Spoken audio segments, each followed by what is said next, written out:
These next two U-sub problems look like they'd be quotient rules if we were taking the derivative, and that's how I know they're U-sub.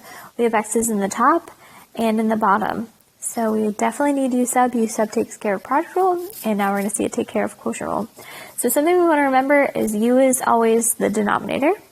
That's something you can write down at the top there. And another thing to remember, we're going to have U to a negative exponent when we sub in. Because it was in the denominator, it must have been raised to a negative power. So two things to remember with quotient rule. U is always the denominator, and when you sub back in, it's going to be raised to a negative exponent. So I actually like these better than product rules because we don't have to guess. If it's the top or the bottom, it's always the bottom. So it's going to be x cubed minus 3x.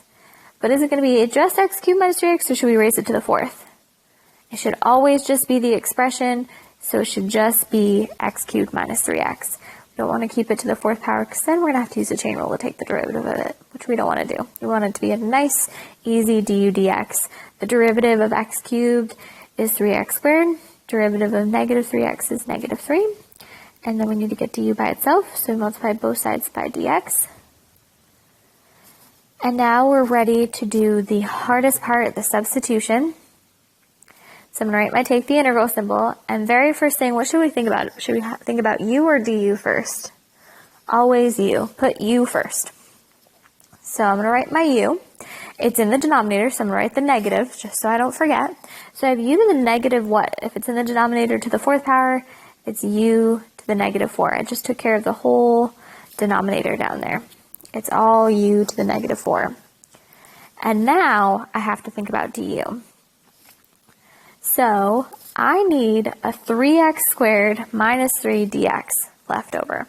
This is all u to the negative 4. I have an x squared, I have a negative 1, and I have a dx. So the dx is good, but I need to change this x squared to a 3x squared and this negative 1 to a negative 3. So if I just put a 3 on the outside here, does that take care of everything? Well, let's think about it. If we distribute it in, we'd have 3x squared, and negative 1 times 3, we'd have negative 3. So we'd have 3x squared minus 3 dx, and we'd have our perfect du. So all I need is a 3 in there. If I want to put a 3 inside, I can't just triple the value, so I put a 1 over 3 outside.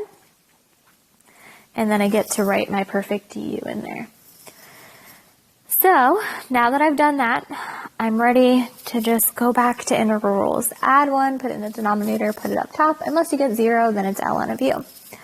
So I'm going to keep my 1/3, and I'm going to add 1 to negative 4.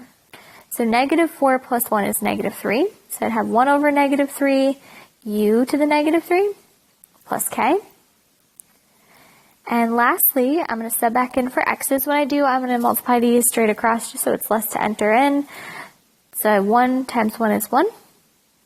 3 times negative 3 is negative 9. I'm going to place my u right in here to the negative 3 plus c. And then I just need to look back up here to double check what u is. So u was x cubed minus 3x.